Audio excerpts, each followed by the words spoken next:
This is serious, everybody. We have to take care of one another. That's why we served. Take care of our battle buddy on our left and our right. And just because we take that uniform off, that does not change. We're going to continue to help one another. Someone cares about you. There's a reason why your heart is beating. You still have a purpose. Don't give up. It's important to know that you're not alone. You're not alone. You're not alone. You are not alone. Walking a mile isn't just for keeping healthy. It's about the journey. Insights uncovered with each step mirroring life's transformative paths. And speaking of transformative journeys, let's welcome our guest, Army veteran Terrence Hayes. Terrence turned his rich Army background into influencing national policy on veterans' welfare. From Baghdad to the Pentagon, he's earned countless awards, including the Bronze Star Medal. Terrence has now traded in his boots for sharp suits as he helps shape narratives as press secretary for the U.S. Department of Veterans Affairs. Terrence, welcome to the 1 Mile, 1 Veteran podcast. Danny, thanks for having me, my brother. It's an honor to join you today. Absolutely. Well, we're absolutely thrilled to have you on the show to speak to our audience of veterans, their spouses, and other supporters. But before we get into too deep into your story and what it is that you do now, I'm going to ask our listeners to start their Strava app, begin their walk, and give you a chance to tell us what inspired you to join the Army in the first place. Yeah, it's a unique journey. What's funny is that I always started off with this, that I think I come from a deeply rooted Army family. Both my mother and my father served in the United States Army. Obviously, I joined the Army, and I'm the oldest of 3 siblings. My sister, who's 3 years younger than me, joined the Army. And my brother, who's 10 years younger than me, is at Fort Liberty right now. Oh, wow. So, and then my wife is an Army veteran. So a deeply rooted veteran family. And I think the reason why I joined the Army, and I was just sharing this with a colleague just the other day, is that, at the young age of 17, I graduated high school. I had a couple of school scholarships, and I was prepared to go to college. And then I think one day I just woke up and I said, you know what? I want to do something that's bigger than me. I want to be a part of a team that's much bigger than me. And I felt like there was no bigger team than the United States military. So again, following suit with my mother and my father's path, I decided to, give the Army a shot.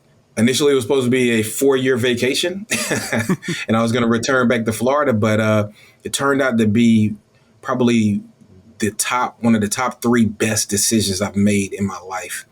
And it's made me into the man, the father, the husband, the friend, the professional I am today.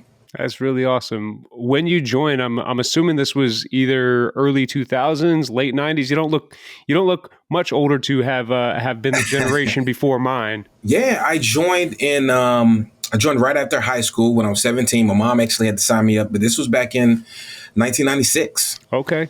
So yeah, I'm a late 90s. Soldier during that garrison time that we used to call.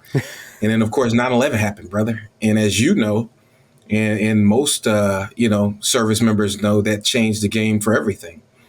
And we became a military at war, for the majority time that we were in the military. But yeah, I joined at the ripe age of 17, kind of not knowing, what was out there. And thankfully, I had a lot of mentors along the way, to include my parents, to kind of guide me and help me throughout my military career.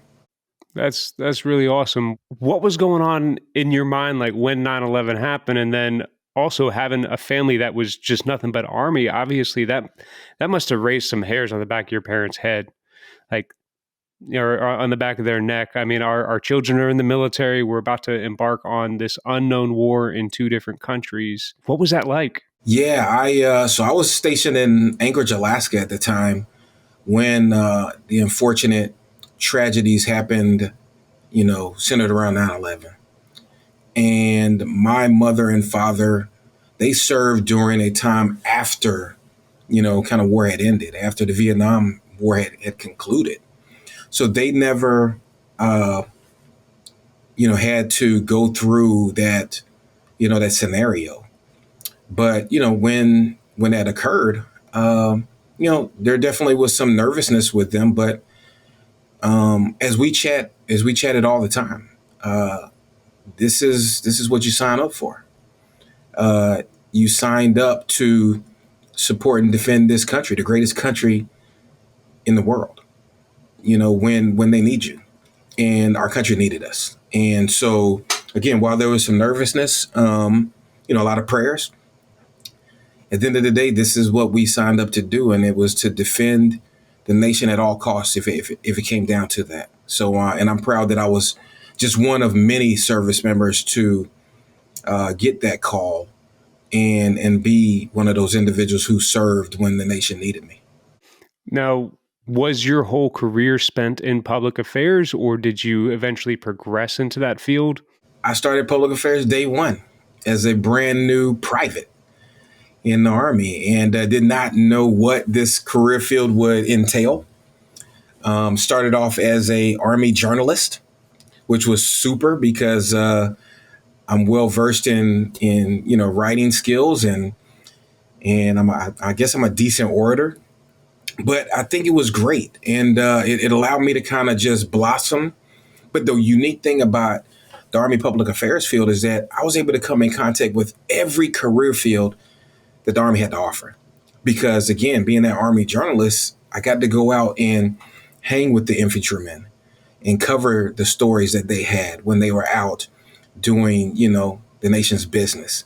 I could go and cover, our docs, such as yourself, and be able to tell that amazing story. I could go out and see what the paratroopers were doing and obviously, put their story out there to the American people. So I got a taste of all aspects of the military. And then even on the back end, I was able to serve in a joint environment. So not only did I just learn everything Army, but I was able to, mingle and learn from my fellow Marines, my fellow sailors, fellow airmen. So it was a very unique career. And if I could do it all over again, I wouldn't change a thing. Yeah, I had the honor of working public affairs for a couple of DoD commands, as well as the VA for a period of time before we left to do this. And I may return someday because it's such a rewarding career that I never knew existed. But there's also a large public misperception of what public affairs and communication specialists do, especially for the military and government organizations. A lot of people think, oh, we're spin doctors. We put a twist on things. I mean, the truth of the matter is we're not a major media network sent to create bias. We're trained to present the facts in a way that's not going to jeopardize national security. And so, with that being said, how did your role as a journalist and then a public affairs specialist begin to shape your perspective on the importance of communications and storytelling? Yeah, storytelling is everything, my brother, as you know. That's how we connect with people. Everyone has a story to tell, if not many stories to tell. And, that's what we're in the business of doing, sharing those stories. And again, young in my Army career, I was able to grasp and gravitate on the folks I served alongside of and tell their stories, many of them with unique, untold stories. And being on that journalism side of the house taught me that, hey, this is what journalists, need in order to be that successful journalist, that good story or that good subject. So when I obviously continued to grow in my career as a public affairs professional, when I started to engage with reporters, I understood from their lens what it is that they wanted to tell their readers, their viewers, their listeners. So it helped me be that better public affairs professional. So again, it's all about storytelling in everything we do. I mean, this is a relationship business. This is what I tell the folks who work alongside me in my team now across the country here at VA. This is a relationship business. We should be in the business of creating relationships with our teammates at VA, with our colleagues in the press, with our, folks who, obviously the American taxpayers who we account to, and ultimately to our veterans who are our number one reason why we are here and what we do here at VA. So, we got to tell those stories. We got to feature those stories, and there's many to tell. Is there any stories that stand out in your mind that was just like, I can't believe I got to stand there and speak with so-and-so or be a part of an event that really like stands out for you that you'd like to share with our listeners during your time in service? Yeah, there's several, my friend. I think that the biggest story that comes to my mind is the story of a few. I think it was about 8 service members. We had to tell this story when we were in Iraq. And this is I was there from 2006 to 2008. So it was somewhere in 2007, early on, where there was a helicopter crash. And it had 8 members of our team, of the military team, on this helicopter. And unfortunately, all 8 of our service members passed away in this crash. And we attended this memorial service, at the camp we were at. And you're at this camp, and one of the individuals who was on the helicopter, I had a relationship with. We actually went to the same church services on the camp, knew him very well. And then, just one day, he didn't show up to the service, and then we kind of understood what was going on. And to be able to capture those individual stories, not the story of the crash, but the story of who these men and women were and what they meant to not just us where we were located currently, but what they meant to their families, what they meant to their communities, what they meant to this nation. And that's what I wanted our team to be able to capture, is the stories of who these men and women were, not the incident alone. And it was a very unique, story to be able to capture that. And it really put in perspective what true storytelling is. And it put faces behind these individual stories. And it's one that I will never forget, because the tragedy, obviously, but it really groomed me into that well-rounded professional of what story do we really want to tell? And what story do the folks on the other side of the TV really want to hear and see? And it's a story of who these people really were. That's amazing, Terrence. I love that you've been a storyteller your entire adult life, and you were given that opportunity in the Army, even if you just thought it was going to be a 4-year vacation and then you're going to head back to Florida. So first, what made you have the decision to make it a career? And then 2, what led you to then transition out? Yeah, I think much like everybody who serves in the military, is the family atmosphere. I felt like I had another family. And, when you have those battle buddies, when you have those mentors, or you have that man and woman on your left and right who, you really build a bond with, that's special. There's people in this world who never find that. And we're lucky, fortunate at times to be able to have that. And I think that was the number one reason why I made it a career, 20-year career, is because I just love the people. I love the individuals who I served alongside. I was willing to die for those folks, just like they were for me. And again, you can't find that. It's very difficult, but we find that wearing this uniform, and we take that very seriously. So again, I think that was the number one reason why I did make it a career. Now, once I got, to like the year 18, I decided that, it may be time to think about what's next. I mean, at some point, next is coming. And I knew that I was not going to be able to remain in the military, much, much longer. And so I had met my wife here in D.C. So my last 5 years were at the Pentagon. And I met her here in D.C. She had a wonderful career. And the one thing I was not going to do was going to interrupt that vibe for her.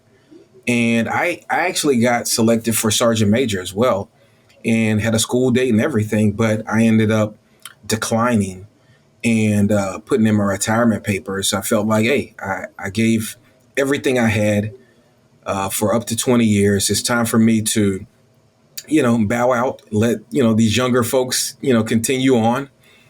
I felt like I achieved the highest of highs. Again, I had got selected for Sergeant Major, so clearly at some point I was going to pin that rank on and go on to continue to lead soldiers. But it was the next chapter. It was time for the next chapter. It was time for my wife's chapter, and I was not going to drag her around to other locations and kind of interrupt what she had going on. So that's why I made that choice to ultimately transition, and it was a tough decision, brother. As many of us know, it's not an easy decision to make. It's not easy to go through transition because you don't know what's next, and especially when you've been living this life for 20 years, this is all you know. Mm-hmm. And there's some fear factor out there behind what is out there, what is next. Will they like me? Will they, are my credentials, warranted out there in the real world? And again, I'm very thankful for the military career I had because it set me up for major success for what I'm able to do today. That's really beautiful that you were able to do that for your wife. And it's funny that you talk about it's time to turn it over to the younger people, considering you were making that decision at the age of 35, I'm assuming, because you said you joined when you were 17. 35 and retired at 37. So these younger my wife people reminds me all the time, we're not old. But to speak in a language that you can understand when it comes to the transition, there are so many stories that we as veterans hear about this transition process. It's not adequate. It's hard. You're going to want to get back in or go into the reserves or a number of other things. But it's so important, the story that we tell ourselves on what we're going to do with our own transition. I know for a long time, my story of the transition was I was nearly forced out of the military. And if I could have done 30 years, I would have. What story were you telling yourself? And then what obstacles did you begin to overcome to get to the point where you're at now? Yeah, that's a great ask there. Again, when I hit year 18, I was thinking to myself, hey, I have to have an exit strategy. Anything you do, you have to have an exit strategy, right?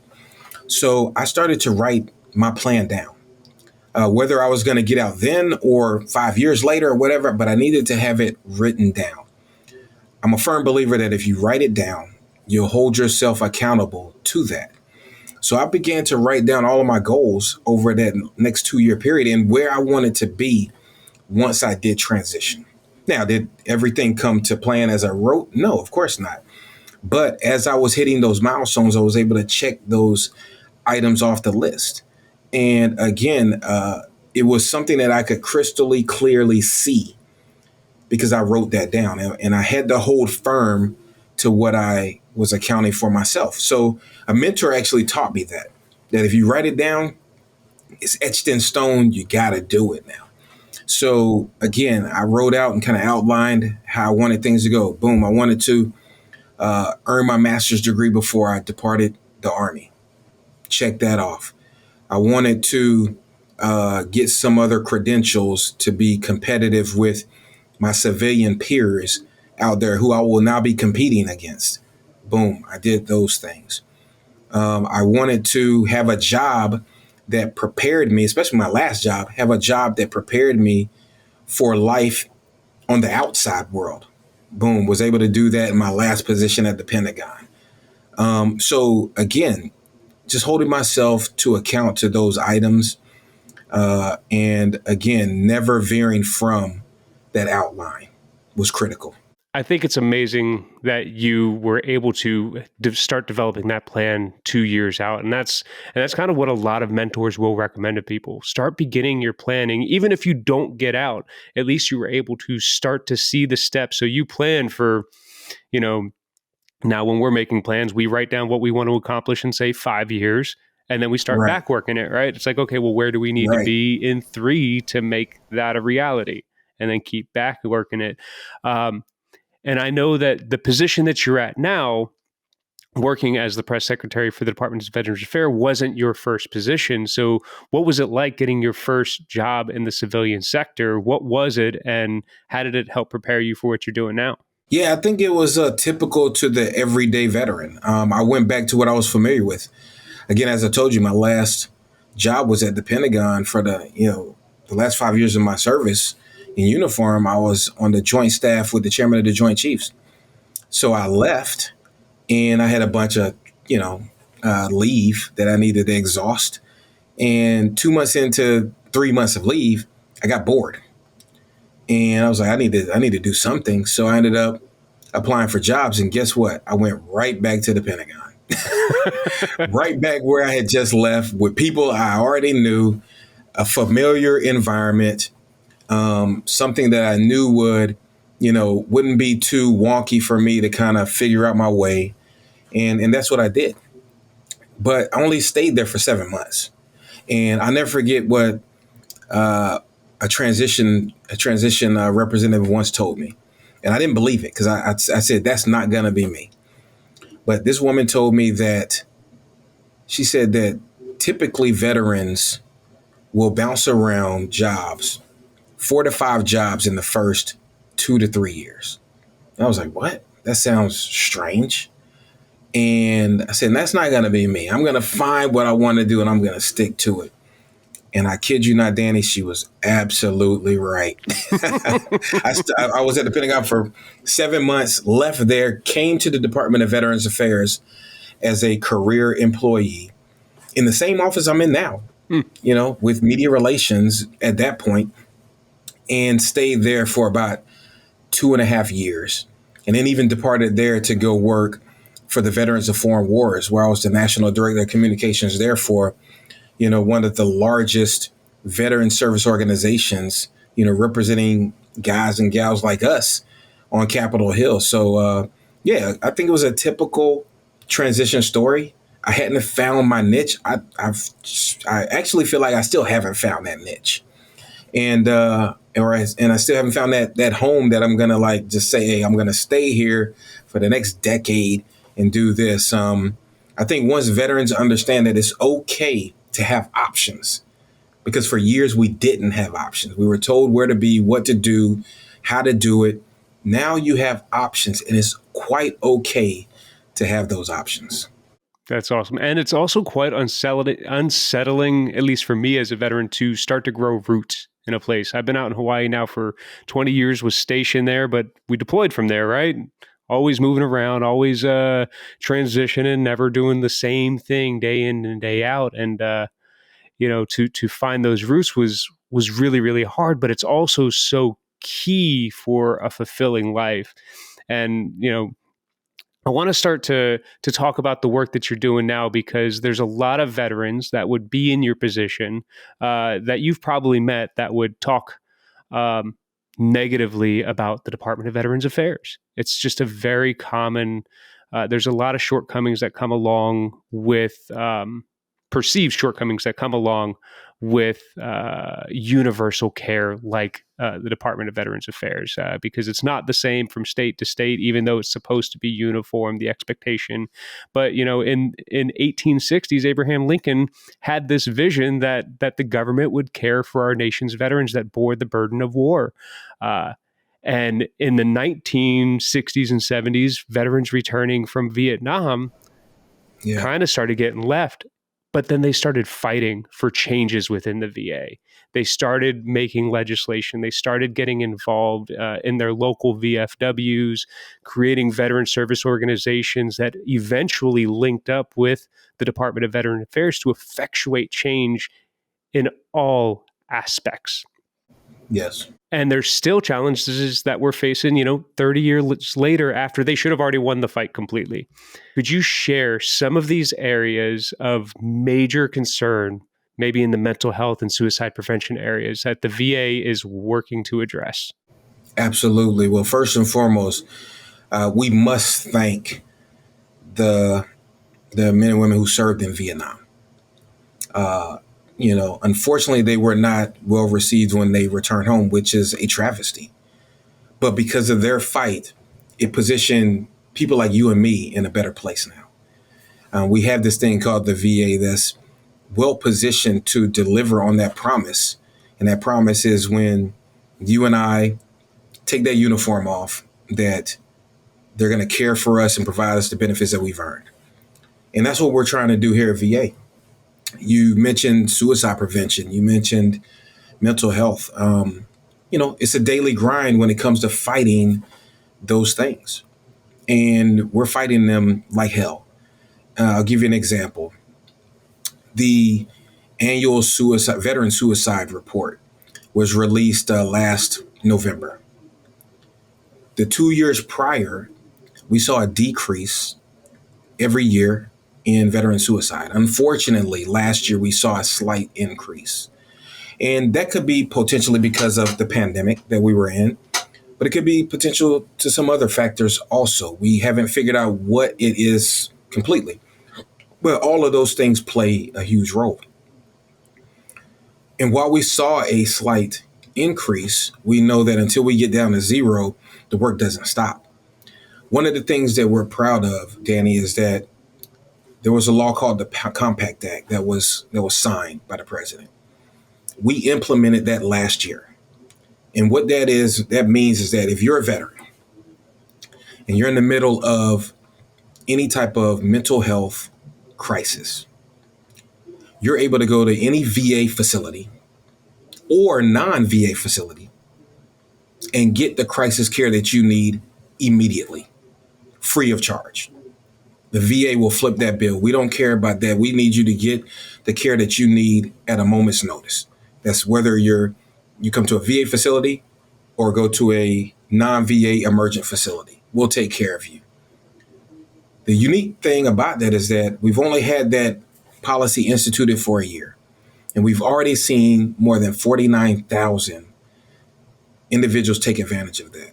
That's 49,000 men and women whose lives were potentially saved because they were able to go to the nearest facility, not have to worry about paying a cost, and getting the care that they needed right then and there. And folks got the care that they required. That's just one example right there. And that's why we got to get the word out that this is available to veterans, to all veterans. Doesn't matter if you're in VA healthcare, if you're in our system or you're receiving benefits from us or not. If you're in this sort of situation, you can go visit any of those facilities and we will take care of you, or that community care partner will take care of you as well. And you won't have to flip any money out of your pockets to get that. That's how we fight this thing called suicide. Collectively, we're working with our partners on the outside who are working with us to hopefully get to ground zero when it comes to suicide amongst the veteran population. That's absolutely incredible. I know that probably would have made a difference in an incident that I had incurred back in 2018 had this policy been implemented. So thank you for working on that. I know, listeners of our show know that I am any opportunity I champion the VA. I have gotten my dad who got out in the 1980s out of the Navy to finally register at his local VA in Tampa as a retired government employee. And then my brother who got out in the early 2000s to do the same and actually get a disability rating, which was something that he didn't think that he warranted, which has helped tremendously, not just in a financial aspect, but in a healthcare aspect. He's able to get follow-on care for injuries that he had to his shoulder working on a ship that's no longer coming out of his own pocket, which is incredible. Unfortunately, there's still stories out there. There's still veterans that are undergoing a perceived suffering or turn away or rejection when it comes to receiving care. What would you like to say to those people that are trying to make the VA work for them and get their benefits? Yeah, you bring up great points. And, VA has not always been that easy organization to work with. It's been sometimes difficult. And there have been veterans who have had bad experiences and who may completely have shunned us. But what I'm asking them, this is from a veteran to another veteran, I'm asking you to give us another shot. If you've been denied in the past, give us another shot. There's new authorities now, just like the PACT Act, which President Biden signed into law in August of 2022, that now affords us an easier way to get to yes when it comes to disability compensation benefits. But we just need you to give us another shot. to those who are out there fighting homelessness. Danny, over the last 2 years, Secretary McDonough and our team at VA has made a commitment to house 38,000 veterans every single year permanently. The first year that Secretary McDonough made this promise or this commitment, we housed about 40,000 veterans permanently. This past year, he made the same commitment, 38,000, and we were able to house more than 46,000 homeless veterans permanently. Many of them now receiving the wraparound services they need to remain in their home and not to return into a homeless status. Again, it takes a lot of work. And this isn't about Secretary McDonough. It's not about President Biden. It's not about me. It's about our tireless team of professionals across the country meeting the needs of these veterans. And they're dedicated to do that. Do we always get it right? Of course not. There are times where we need to do better. Yes. But I guarantee you that they are putting their heart and soul into everything they do to deliver for those veterans and their families. And that's just one example. When it comes to, folks coming to us for benefits, again, the PACT Act, the toxic exposure, legislation that is now law, that now makes it easier for us who may have served in combat, may have come in contact with Agent Orange in Vietnam, or may have come in contact with burn pits in Iraq or Afghanistan, or wherever you may have served in Central Command. It makes it uber easy now for you to get benefits. You talked about paperwork. I'm talking to the veterans right now. If you do not have your medical records on you and you're not filing a claim because you don't have those medical records, back in the day, my first sergeant would say, you are wrong. You're wrong. Call us, visit us. We can get the records for you. We've made it easier now for you, as it should have been day one. We're getting things right for you now. And that's based on veterans' feedback. So if you don't have your medical records, call us. We can get it. If you don't have your DD-214, call us. We can get that taken care of for you. If your medical records were destroyed in that fire back in the day, don't worry. Call us. We will get your record reconstructed if possible.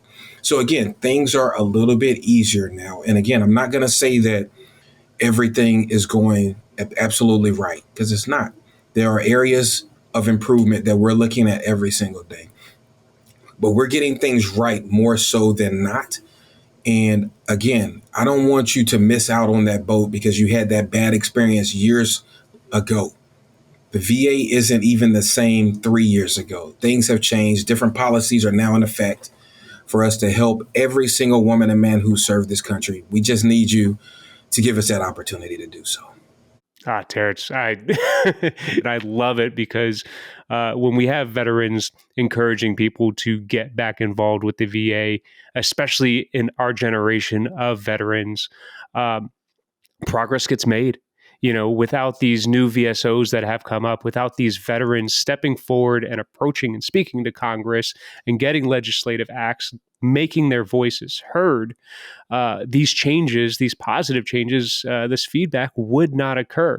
And the more people that sign up for veteran care, when we talk about like the underfunded and undermanned facilities, well, we have like 50% of eligible veterans signed up for care because they're receiving their TRICARE benefits. And honestly, like, you're a TRICARE recipient,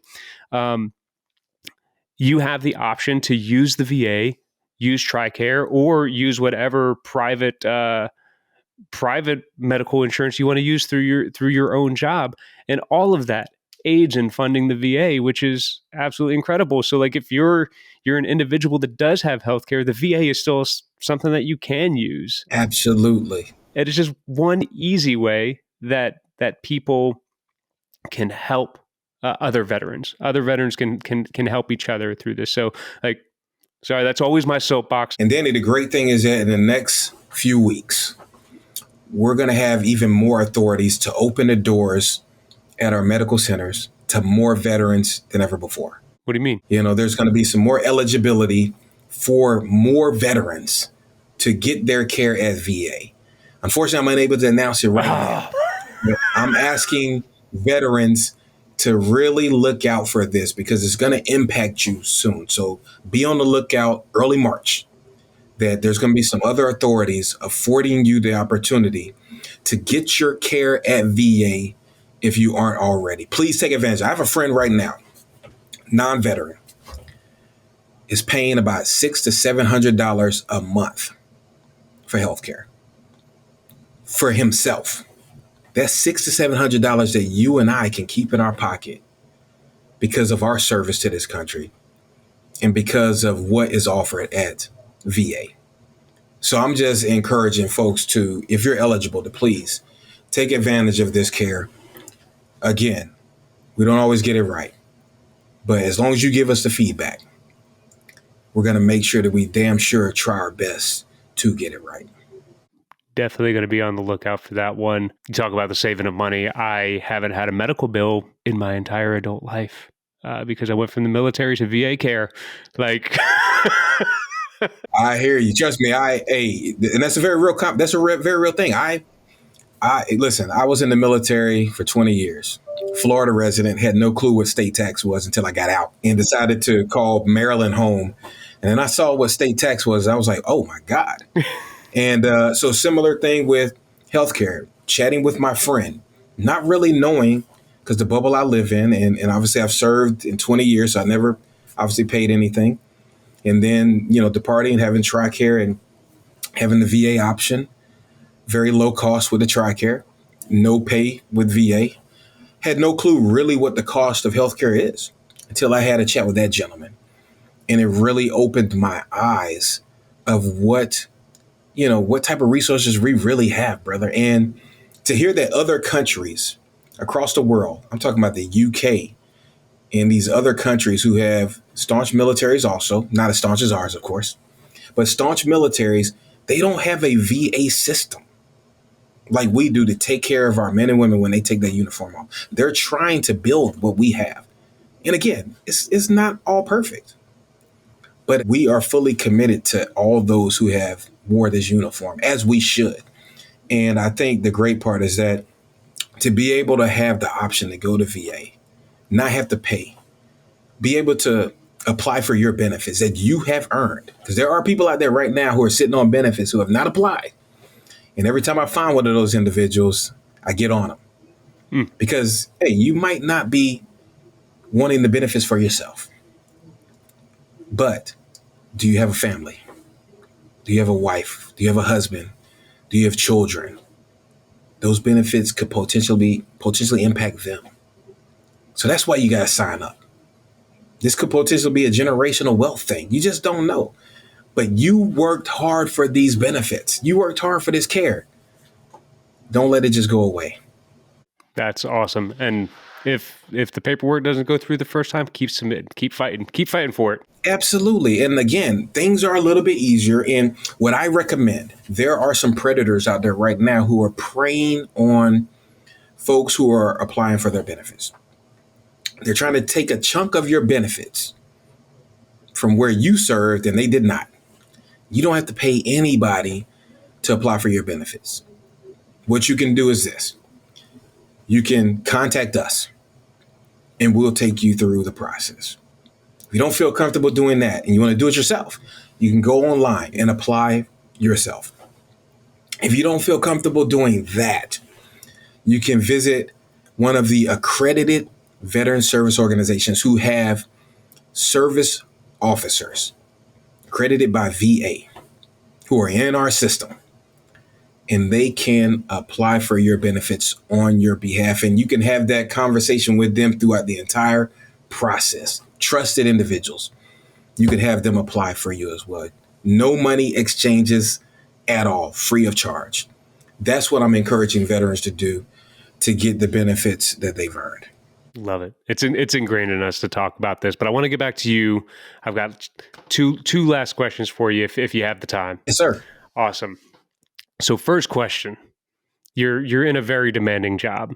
You had a demanding job at the Pentagon, and now you're working for one of the largest healthcare and benefits organizations in the United States. I think you have the most registered people in the world that kind of fall under you, and with that comes its own stressors, whether that is looking in comment sections of of reports, hearing what other veterans say, fielding these types of questions all the time because people know you by proxy.